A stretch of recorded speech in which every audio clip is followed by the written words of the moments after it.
Hmm. There's a lot of stuff going on. Alan Weisselberg. He's a top Trump executive, and apparently he has pled guilty in a tax scheme. Who would have thunk it? Well, one of Donald Trump's most trusted executives stood before a judge on Thursday and pleaded guilty to 15 felonies, admitting that he conspired with Mr. Trump's company to carry out a scheme to avoid paying taxes on lavish perks, even while refusing to implicate the former president himself. As a part of the plea deal with the Manhattan District Attorney's Office, the executive, Alan H. Weaselberg. Is it Weisel or Weasel? I don't care. That's the man's name right there on the screen. He is required to testify at the company's trial if prosecutors choose to call on him, and to admit that his role in conspiring with Mr. Trump's company to carry out the tax scheme, that testimony could tilt the scales against the company and the Trump organization as it prepares for an October trial related to the same accusations. It seems like and here's the thing, I don't care if people like the man or not. I mean, enough's a doggone enough. Gee willikers, they're pulling out everything, including what do they call it, the sink, the kitchen sink.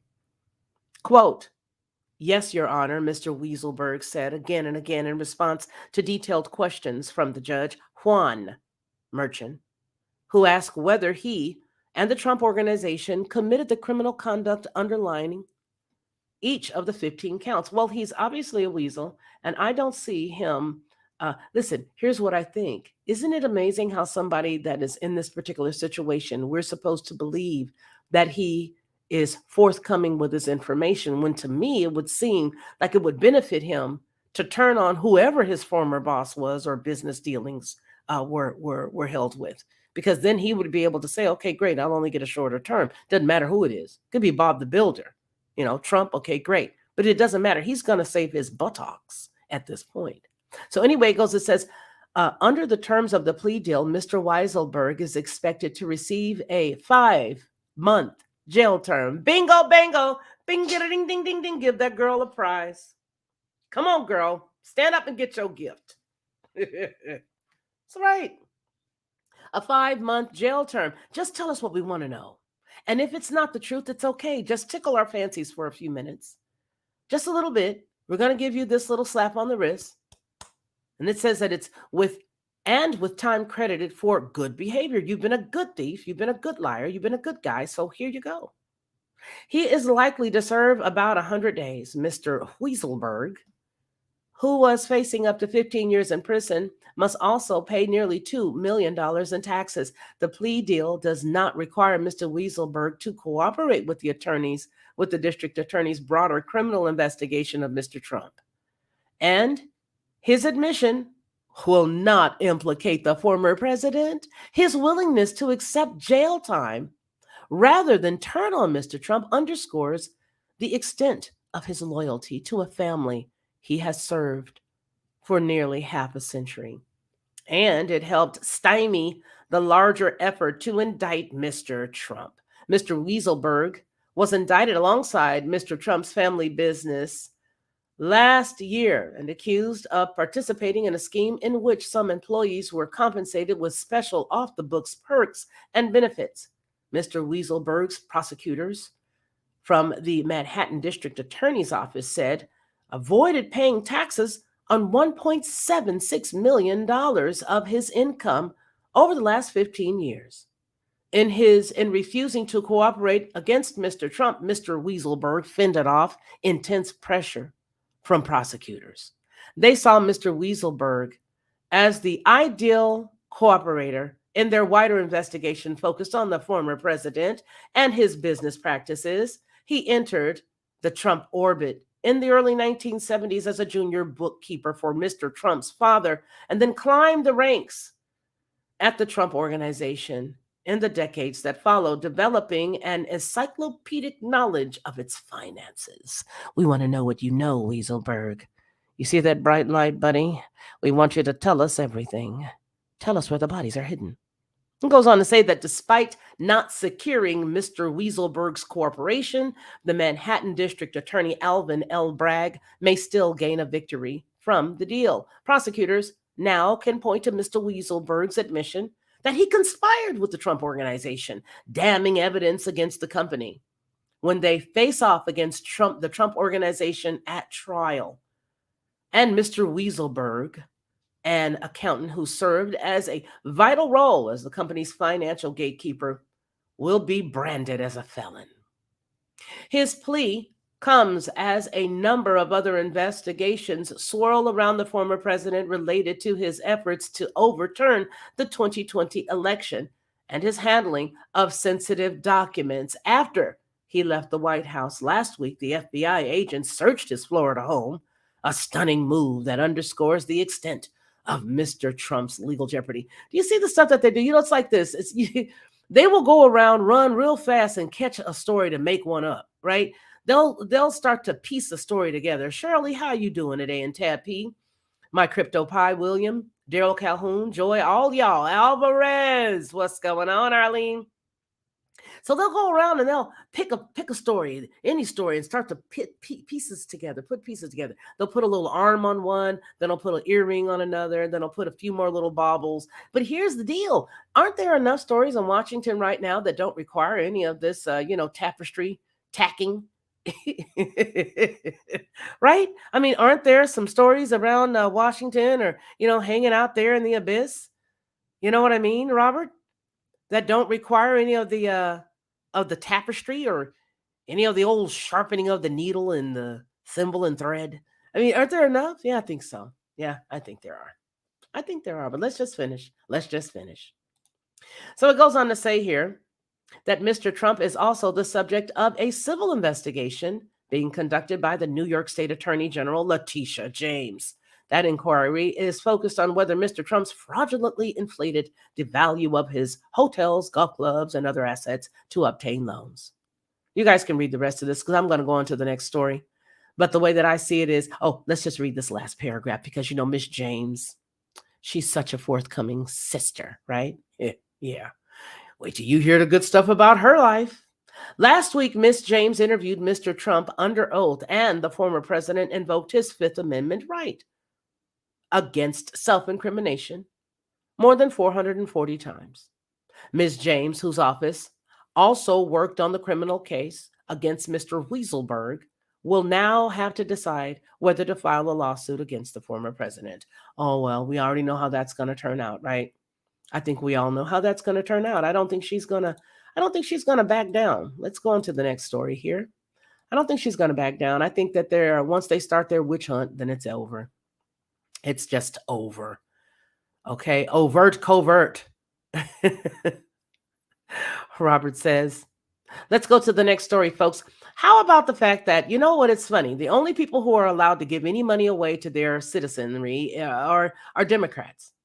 But here, the state of Georgia's governor, Kemp, has decided that, well, you know what? Some of these funds that are coming through here, I'm going to share some of this money with our people here who are on welfare and who need help. Now, here's the deal. Under any other circumstance, I'm not a person who's really, really into the whole welfare piece as a way of life. However, I want to say this, that if you are a taxpayer and you have a freaking need, that's what it's there for, period. Second piece I want to add to that is now that a Republican has saw fit to give funds, here comes every Democrat out of the woodworks, poking the bear. So critics slammed the $350 payments to Georgia welfare recipients engineered by Governor Kemp. Georgia Governor Brian Kemp is again turning to the federal government to dole out more cash to the Peach State residents, the article says. Okay?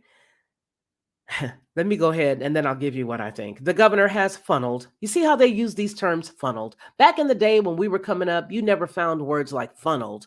You've never looked to see words like he doled out more. They never did that. They just stuck to the facts. It was more like it would sound something like this. Governor Brian Kemp has given $350 additional dollars in cash to Medicaid and supplemental nutritional assistance programs, as well as temporary assistance for needy families in Georgia. That's how it would sound. That's what he did. It was just the point. But no, can't be that anymore. It's got to be even in even this. I mean, of course, I'm doing commentary. Okay.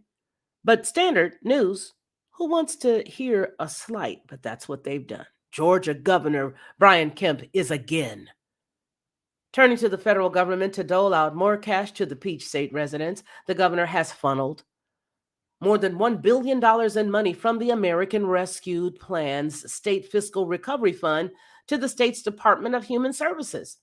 The agency will give up to $350 cash to Medicaid supplemental nutrition assistance program and temporary assistance for needy families recipients in Georgia.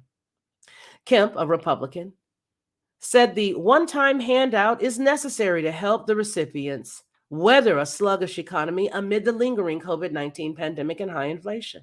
Democrats have criticized the governor for disparaging federal spending plans like ARP while using the money and taking credit for giving handouts to Georgians. How dare you? You're giving money and now you want to take the credit for it? Well, here comes roly-poly, Stacey Abrams. She's got something to say. Let's see what old Gap Sister got to say. Stacey Abrams, Kemp's Democratic challenger in November, the governor's race, chided him for making such a move. How dare you do what we do and like it? In the run-up to Election Day, she says, quote, while U.S. Senators Reverend Warnock, and John Ossoff, both Democrats of Georgia.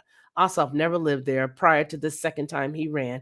When I was living in Georgia, this cat, Howdy Doody, tried to get in, and everybody knew who he was, and those of us who were there were pushing against it. He did not make it.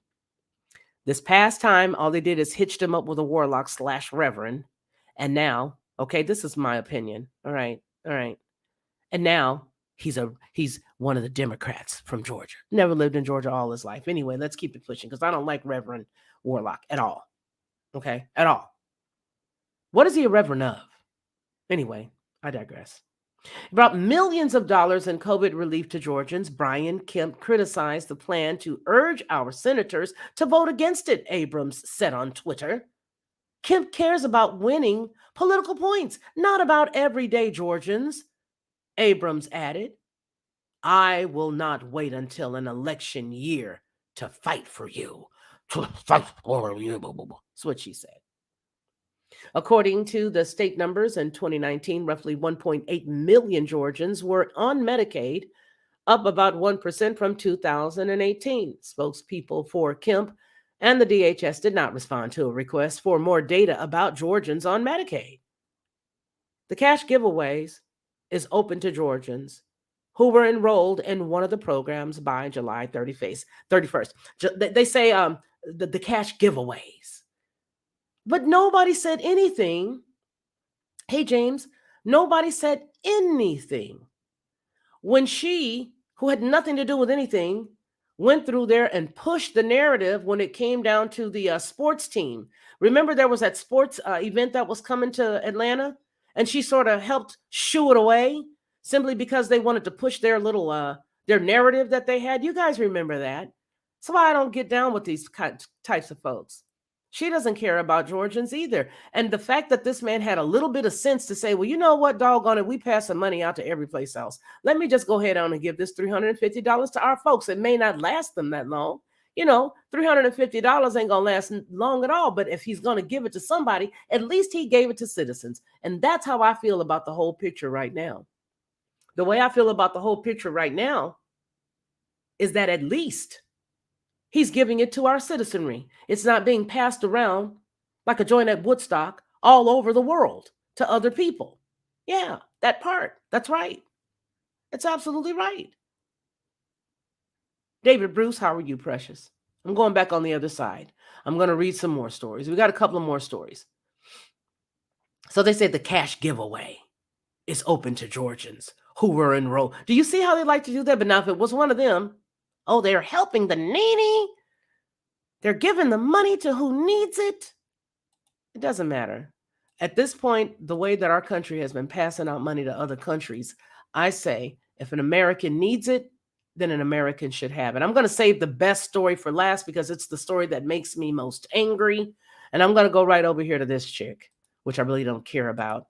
What rhinos cry about. Yeah. What rhinos cry about is losing, losing, losing, losing.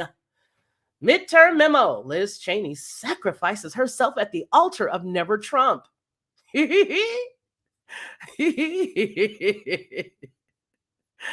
Boy, oh boy, this chick.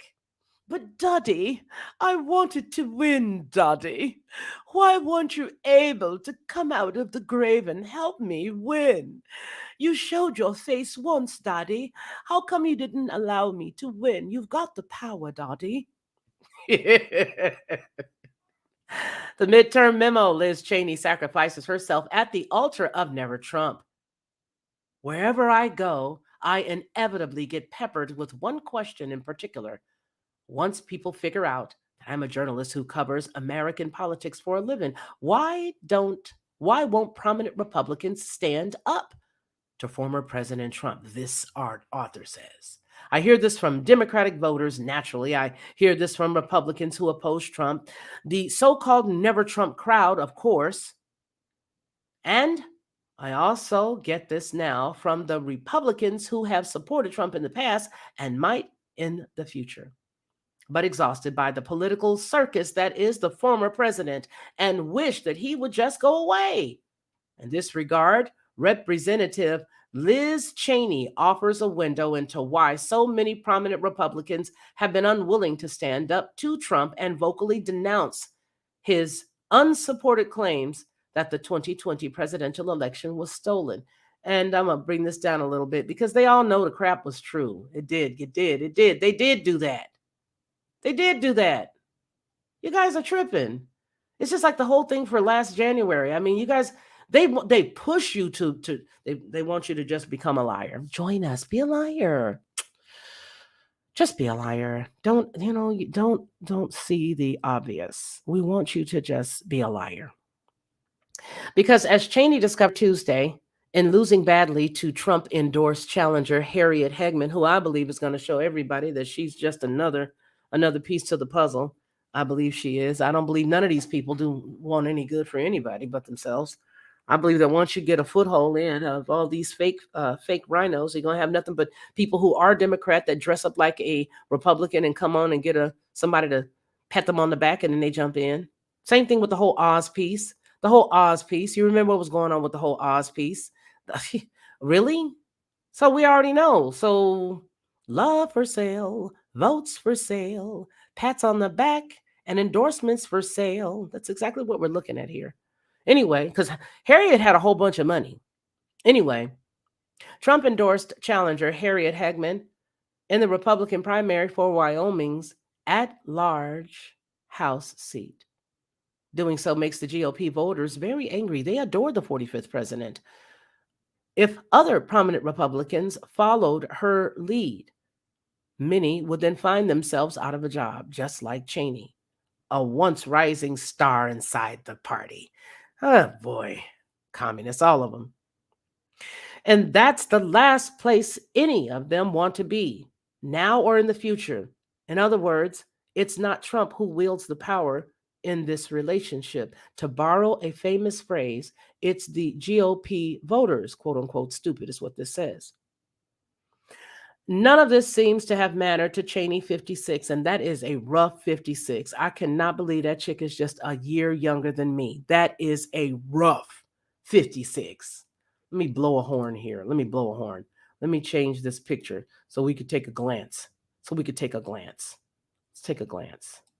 Let's edit the avatar. Let's get one that's, okay, there you go. I'll use this one. It's far away, but who cares? That's a rough. She's a rough 56. And how can you have such a rough life and you're 56 and you're so wealthy? Don't they have like access to stuff that we don't? Like real food and fruits and vegetables and carrying on? I mean, they have like real fruits and vegetables, right? They've got like the real beef. None of this seems to have mattered to Cheney 56, who will end her tenure in Congress after just 3 terms. They can't take any more. They're done. Barely 2 years removed from being talked up as the most likely Republican to become the first woman from her party to serve as the Speaker of the House. If Cheney and her admirers are to be believed, it has long been obvious for her dog pursuit of Trump would end it would end in defeat in the primary. After all, Wyoming twice delivered nearly 70% of its vote to the former president, but she was willing to sacrifice her promising political career for the greater good. Quote, shot down in a blaze of glory, to quote the esteemed New Jersey philosopher John Bon Jovi. Here's how Cheney put it Tuesday evening during a concession speech in Jackson, Wyoming, delivered in the shadow of the majestic Grand Teton mountain range. Quote, 2 years ago, I won this primary with a 73% vote. I could easily have done the same again. The path was clear, but it would have required that I go along with President Trump's lie about 2020. It would have required that I enable his ongoing efforts to unravel our democratic system and attack the foundations of our republic. That was a path that I could not and would not take, Cheney said. Y'all know this the truth about me, y'all. Y'all know. She continues with no house seat, no office in this land. It's more important than the principles that we are all sworn to protect.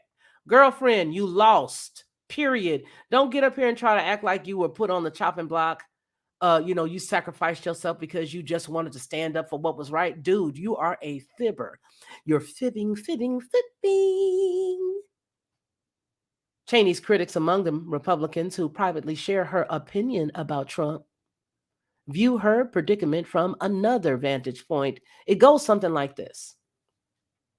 The Congresswoman was booted from the House GOP leadership, in which as conference chairwoman, she was the number 3 ranking Republican and was fired by her voters because she became singularly obsessed with the former president in a way that was counterproductive for them and the party. In doing so, Cheney turned into a self-important, self-interested martyr. Not all that different from the one Donald Trump, who is lately is sacrificing himself on the altar of an FBI raid on Mar-a-Lago, his residence and private social club in Palm Beach, Florida. You can despise Trump. This is a quote. You can despise Trump and have a strong distaste for Cheney and what she's doing all at the same time. That's the camp I'm in as a senior GOP House aide said, quote unquote, good riddance, doodad, ta-ta, bye-bye, bye-bye now. See you later, bye-bye. There's another aspect to Hegman's 66% to 29% walloping of Cheney that bears mentioning. The Congresswoman simply did not spend enough time tending to the home front to accrue enough political capital such that she might have conceivably survived an aggressive primary challenge. Sure, Cheney's voting record on the House floor was plenty conservative, no matter what her detractors might think. And yes, Cheney's last name was beloved in Wyoming. Her father is the former Vice President Dick Cheney, pow pow in the face, best friend. Made it anyway. He represented Wyoming in the House for a decade back in the 80s.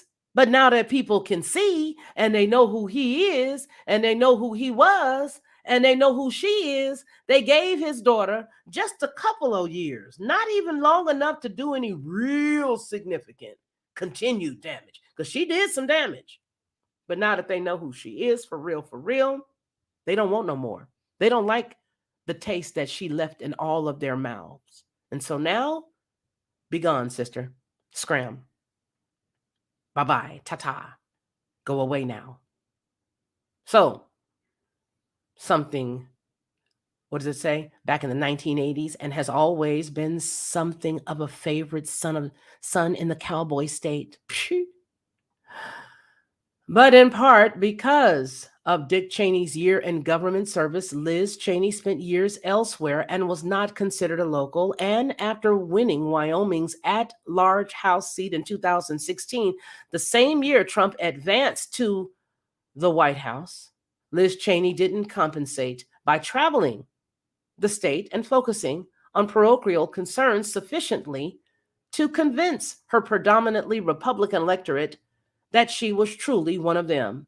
After voting to impeach Trump for his culpability on the January 6, 2021 ransacking of the Capitol, lies, lies, lies. You remember that song? It was by the Thompson twins and it had a real funky beat. It was a real funky beat. Oh, I'm sorry. Let me finish reading this, but you do know what I mean. The grassroots supporters, and after taking a leading role in the special select committee in the House investigating Trump's efforts to overturn President Joe Biden's victory over him in 2020, Liz Cheney was simply not in a position to absorb the personal and political hits from him that followed. After the race was called, Trump gloated in typical fashion. Quote, Liz Cheney should be ashamed of herself, he says. The way she acted and her spiteful, sanctimonious words and actions towards others. I'm sorry, you got to give it to Trump. he can play the dozens like nobody else can. I'm sorry to say it. That dude, no good and well, he come from the hood. He said, and her spiteful, sanctimonious words and actions towards others. Now she can disappear into the depths of political oblivion. This dude. This Gemini. The former president said as a part of a post on Truth Social, the Twitter like social media platform that he founded. Don't bet on it. Liz Cheney and her team are hard at work on what's next, which might include a 2024 presidential bid. Now, add that to the field. Now, here's the thing, sister. Go sit down, baby girl. Go. Liz. No, I'm going, Felicia. Ain't nobody going to stop me. I'm going. Now, Liz, let me tell you, sis, you may want to go have a seat because these people, I don't care what the people want. I want to be the president. You know, my mentor and my best friend, all my life growing up, I wanted to be just like her. And I'm going to be her. I'm going to get on the phone with Hillary right now, and I'm going to get all the tips from her that I want. And she's going to help me. I'm going to take both her and Nancy Pelosi. I'm going to take the best of both of them, and I'm going to win my presidential bid for 2024. Girl, I'm telling you, you need to leave that alone. The day after the presidential bid, she runs. 12 hours later. Me, daddy, I lost. Yeah, well, that's what you get. That's what you get. That's what you get. I don't want to read any more of this one. It'll be down below in the description, but there are more stories that have made me a little upset. This one that we're going to conclude with, that we're going to close up with, has really made me upset. You know why? Do you really want to know why? Well, I'll tell you why. Because I love Mopar, doggone it. I love Mopar. I love Dodge. And I love Americana. But what have happened, Felicia? Why are you so upset, sister girl? Well, I'll tell you why. I'm going to give you the whole entire screen. The whole entire screen. Because this makes me angry. It does. I'm not happy. Challenger and Charger muscle cars. Well, they've gone and done it. As you may or may not already know, yesterday or Wednesday, Dodge unveiled a new concept car called the Charger Daytona SRT as a preview of its first all-electric muscle car expected in 2024. 2024, I believe, is going to be a complete, there's a lot of stuff that's supposed to happen in 2024, and I tell you what, boy. Anyway, the concept vehicle is a two-door coupe that looks like a futuristic yet retro version of the current Dodge Challenger. It features a multi-speed transmission and exhaust that gives the car the feel and the sound of a gas powered muscle car, which lets you understand that gas is the only way to go when you're considering a muscle car. But nonetheless, they've tampered with it. Let's see where it's taking us. Let's just go figure. The two-door coupe is the first look at what the forthcoming vehicle, which will replace Dodge's current gas powered, is expected to look like. Who said they're buying one? I'm buying a mule, no electric car for me, Karen Sweet says. Oh, wow. I'm so there with you, Karen. Okay. All right. So here's Mr. Tim Kuniskis. Tim Kuniskis. He's the CEO, Tim Kuniskis. This car, we believe, will redefine American muscle. He's also known for the over-the-top vehicles such as the brand's 700-plus horsepower Hellcat models. He said during a media briefing, the concept vehicle looks like a futuristic yet retro version of the current Dodge Challenger with a more aerodynamic but muscular design. Most notably, the front end features a large opening for air to pass through, which the company is calling an R-wing.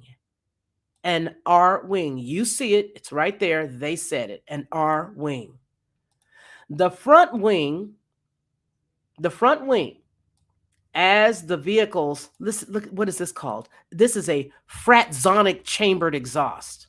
The front wing, as well as the vehicle's fratzonic chambered exhaust and, quote, erupt multi-speed transmission, names for Back to the Future movies, are patent pending, according to the company. You know, I don't know who helped them do this, but this is a hot rump mess. The multi-speed transmission and exhaust are especially unique since electric vehicles drive in only one gear. So you mean to tell me I can't pop it up to 6 and whine it out, or hit it at 1, whine out a little bit, hit it at 2, whine out a little bit, hit it at 3, whine out a little bit, whine. You can't do none of that, y'all. Don't even look for it. You get one gear and are relatively silent, aside from the required safety noises. Honk, honk, move out of the way. Now, automakers routinely use concept vehicles to gauge the customer's interest or show the future direction of a vehicle or a brand. The vehicles are not meant to be sold to customers. They're concept vehicles, is what they're saying. However, Kuniskis says many of the Charger Daytona SRT's technologies and design elements are expected to make it into a production vehicle. Quote, "This is not a science project," he said. "It looks like a Dodge and sounds like a Dodge and it drives like a Dodge, and you must never pushed no Dodge. You must have never pushed a Dodge, dude." He says that the 2024 production electric muscle car is expected to launch with 3 different platform or performance levels, but eventually expand to 9. And the concept car features an 800-volt Banshee propulsion system. Well, you're pulling out the Banshee about it, right? Well, they're pulling out a Banshee. Can you only imagine what that's going to sound like? When you use the term Banshee, don't you mean, like a sound? Like the wailing of the Banshee? I think so. But what about this sound? This is the sound that I used to love right here. Right here. Let me see. Let me see if I can let you hear the sound that I love. Okay, hold up. Let me see if I can do it right here. That's my sound. You hear that? That's the sound I like right there. Well, hallelujah. Yes, baby. What was that sound? What was that? Well, folks, that was a 1970 Dodge Challenger RT 440 Magnum. That's a real car, not this crap they're trying to push over on us. Anyway, Dodge declined to release the expected performance metrics for the concept car or the yet to be named production muscle car. The forthcoming electric vehicle in 2024 will replace Dodge's gas powered Charger, the Challenger, and Challenger muscle cars, which the automaker on Monday said would be discontinued at the end of 2023. Y'all better run, go get you a real car before these folks get over and take over all kinds of stuff. They're going to take over. They're going to take over. I can't take it. I can't take it. This is driving me bats. That's why I had to let you guys see this story last because it's really not nice. Okay. It's not nice. The car's patent pending technologies are meant to retain the sound and the driving characteristics of Dodge's current gas powered Charger and Challenger for any forthcoming all electric muscle cars, according to Kaniskus. While the electric vehicles can be fast with a linear acceleration that produces an astonishing 0 to 60 miles per hour times, they often lack the driving dynamics that many performance car owners enjoy. It's a problem auto executives have privately been attempting to solve as the industry transitions. Let me get back on over to that side. Transitions to electric vehicles. Quote, we said, okay, if it's going to happen, then let's do it like a Dodge. Let's do it like Dodge, Kaniska said. We're not going to go there and do the same thing. Dodge is going to get lost if we try to do the same thing that everybody else does, close quote. The exhaust system on the concept Charger, which Kuniskis said is as loud as a Hellcat engine. It pushes the sound through an amplifier and tuning chamber located at the rear of the vehicle. He compared it to a wind organ with chamber pipes. Do you realize that this is going to sound like a bag of bolts headed down the road? How on the planet are you expected to have this car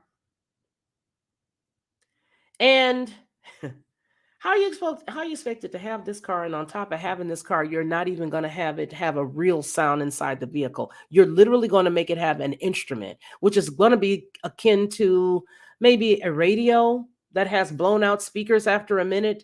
You want that type of sound, that type of rumble and roar to come through this. Man, I tell you what, we need our own state, you guys. We need a state we can just turn into our own country. You feel me? I don't care. We just need a place to go. I tell you right now, because this right here this troubles me. Next, how are we going to be fishing in a minute? They're going to be messing with how we fish. Anyway, the eRupt technology, he said, is a multi-speed transmission with an electromechanical shifting that delivers distinctive shift points like today's muscle and performance. Do you mean to tell me I'm not going to have nothing in the floor? Nothing's in the floor. Am I tripping, you guys? Is this what they're saying? Alan, Daryl, Robert, Joy, David. Are they telling me, Marty, that I'm not gonna have six on the floor? Is that what I'm understanding? The innovations could help Dodge retain its performance characteristics as well as its buyers who have bought millions of Challengers and Chargers over the years, according to Stephanie Brindley. Well, we got to hear what she's got to say, right? America used to belong to whites and blacks, natives and native Indians only. Can we just have that horrible racist America back, please?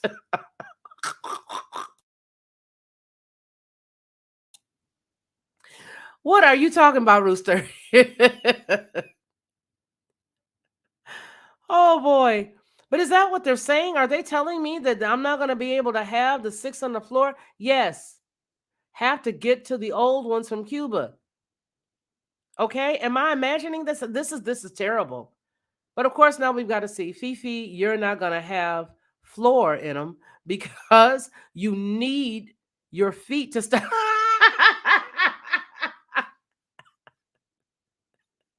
It's the Flintstones. That's what he talk about. The Flintstones, Belinda. Okay. All right. So let me go ahead here. It says the innovations could help Dodge retain its performance characteristics as well as its buyers who bought millions of Challengers and Chargers over the years, according to Stephanie Brindley, the principal analyst at S&P Global. Quote, "It is exactly what you want, what you would expect Dodge electric vehicles two-door to be," she said. "It looks the part and it sounds the part and it's pretty exciting. Garbage. This is garbage." Much of the concept vehicles was inspired by Stellantis' own Dodge's history, according to officials. The name itself, Charger, Daytona, SRT, just sounds like a bunch of words people threw together just to make it sound right. Okay, it's made up of nomenclatures Dodge has commonly used. The R Wing was inspired by the nose cone front end of the 1969 to 70 Charger Daytona. And while today's Charger is a four-door vehicle, the original generations beginning in the 1960s were two doors like the concept. The Fratzonic exhaust is a reference to a logo Dodge used from 1962 to 1976 called the Fratzog, a word made up by a designer. It features a split deltoid made of three arrowhead shapes that form a three-point star. Kuniskis said some of the design elements and technologies are expected to impact the electric range of the vehicles, but it's not something Dodge is necessarily worried about. Quote, "Don't care. It's badass. It's a muscle car," Kuniskis said. I want to see what this cat Kuniskis looks like. What does he look like? Who is this cat Kuniskis? Who is this dude? This Kuniskis fella. I want to see who he is. I want to see how old is this cat? How old is the cat? I want to see images of this fella. Oh, this is the guy. Okay. All right. Let's take a look at him. Because he's obviously a cat who's just about to land. You know, it's amazing how you find people. We're about to get out of here, you guys. I don't want to hold you guys too long. But look at this cat here. Here he is. Here he is. This is him. Okay, so he's the guy that just needs to pay the bills, right? I mean, this is where they're headed, and this is what they've told him to say, and this is how he feels. And doggone it, he's gonna sell it to you. He doesn't care. He's gonna sell it. Why? Because he's probably one of the people who are gonna get his bonus and roll out at the end of next year if he's got any good sense. Timothy, run, Timothy, run, run, Timothy. You better run. You better run. Because I tell you right now, once they see those numbers fail the way that they're going to fail, because really, what real Dodge lover, what real Mopar lover is going to buy this and want to run around and sport it? This is, oh my goodness. These are not going to be the kind of people that you think are going to be rolling around in these vehicles at all. At all. It's going to be a bunch of people to say, "I got a Dodge," while living in grandmother's basement, because of course they're going to be uber expensive. They're going to be uber expensive, and on top of being uber expensive, it's going to be like one gigantic paperweight. No matter how much money they just spent the other day on this whole plan that they have for the climate change stuff and all this other stuff. Here's the deal. The deal of the whole deal is we already understand. Okay, we already understand. Now we're about to get out of here ourselves, Karen, darling. Thank you, baby, for being here. I got a class that I got to start here in the next 2 minutes, actually another 10 minutes. So I'm about to roll out. But here's what I want to say as I close. What I want to say as I close is there's going to be electric vehicles peppered up and down the highway in the United States very soon once they start to do this whole shift over. There are not going to be enough places to charge them, no matter how much they spend saying that they're trying to help with the infrastructure and to create charging areas. There are going to be people who actually spent their own money to try to be in compliance with this electric thing, and they're going to have their own electric vehicle charging ports in their garage. They're going to be weirdos pulling into their area to try to charge their car because somewhere along the line, somebody's going to believe that it is a charging station because the government will not have done their job. This is a fallacy, and it is an idea simply to create a problem and confusion and to further point the nail right into the coffin of the American people. What once was Mopar, what once was a great time, what once was, Americana is no more. And somebody referenced Cuba. This is going to look exactly like that. A whole bunch of old relics just piled up against the side of the road. Nonetheless, you guys, I appreciate each and every one of you guys. I'm about to get out of here. You guys, remember what we always say: that man shall not live by bread alone, but by every word that proceeds out of the mouth of the Most High. Marty and all of my mods, I love you. I thank you each. I want you guys to take care of yourselves. And for everyone, Rage Against the Machine, Robert, David, as well as Daryl Calhoun and Melinda, those of you who have supported and followed this channel forever, who have followed me forever, I want to thank you guys each. Watchful and alert, thank you so very much. All of y'all, take care, and we'll talk really soon.